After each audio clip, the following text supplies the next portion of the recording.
अधिक मास मलमास के चौथे अध्याय की कथा भगवान नारायण और नारद मुनि के संवाद पर आधारित है। इस कथा के माध्यम से बताया गया है कि कैसे मलमास अपने अनाथ होने और अपमान से दुखी होकर भगवान की शरण में पहुंचा। चौथे अध्याय की संपूर्ण कथा कहानी रूप में मलमास की व्यथा नारद मुनि से भगवान नारायण कहते हैं कि एक समय अधिक मास मलमास अत्यंत दुखी होकर भगवान विष्णु के चरणों में गिर पड़ा और रोने लगा।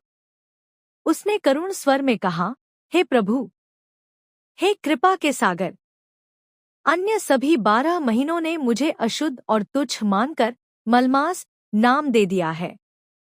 उन्होंने मुझे अपने बीच से निकाल दिया है और मेरा तिरस्कार करते हैं। आप दीनों के रक्षक हैं, तो क्या मेरी रक्षा नहीं करेंगे? भगवान विष्णु से प्रार्थना। अधिक मास ने आगे कहा, हे नाथ, आपने संकट में पड़े कितने ही भक्तों की रक्षा की है, उनकी लाज बचाई है। आपने देवकी और द्रौपदी की रक्षा की, गजराज को ग्राह के बंधन से छुड़ाया, कालिय नाग और जंगल की भीषण आग से ग्वालों और व्रजवासियों को बचाया। तो फिर क्या आपकी शरण में आने के बाद भी मैं अनाथ रह जाऊंगा? अपनी इस दीनहीन अवस्था और अपमान की कहानी सुनाकर अधिक मास भगवान के चरणों में फूट फूट कर रोने लगा।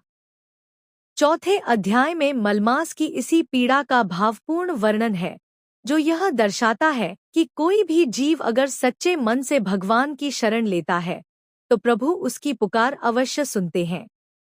इस पीड़ा को सुनकर ही भगवान विष्णु ने मलमास का दुख दूर करने का आश्वासन दिया था।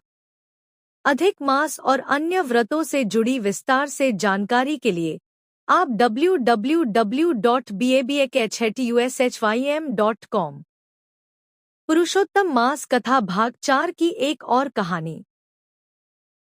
श्री नारायण भगवान बोले, हे नारद, अब मैं तुम्हें पुरुषोत्तम मास के चौथे अध्याय की पवित्र कथा सुनाता हूँ, जिसे श्रद्धा से सुनने वाला मनुष्य सभी पापों से मुक्त होकर भगवान की कृपा प्राप्त करता है। एक समय की बात है, अधिक मास बहुत दुखी होकर भगवान विष्णु के धाम पहुंचा। उसका कोई स्वामी नहीं था, इसलिए सभी लोग उसे मलमास कहकर तिरस्कार करते थे। दुख से व्याकुल होकर वह रोने लगा और भगवान के चरणों में गिर पड़ा।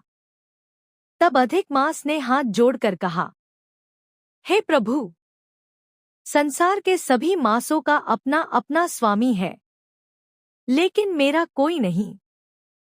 सभी मुझे अशुभ कहते हैं, मेरा अपमान करते हैं। इस दुख से मेरा जीवन व्यर्थ हो गया है। भगवान विष्णु ने करुणा से कहा, हे मास, तुम चिंता मत करो। आज से मैं तुम्हें अपना नाम देता हूँ। तुम अब मलमास नहीं, पुरुषोत्तम मास कहलाओगे। जो भी मनुष्य इस मास में व्रत, दान, जप, पूजा और कथा श्रवण करेगा, उसे अनेक यज्ञों का फल प्राप्त होगा। जो इस मास में भगवान श्री कृष्ण का स्मरण करेगा, उसके जीवन के सभी कष्ट दूर होंगे।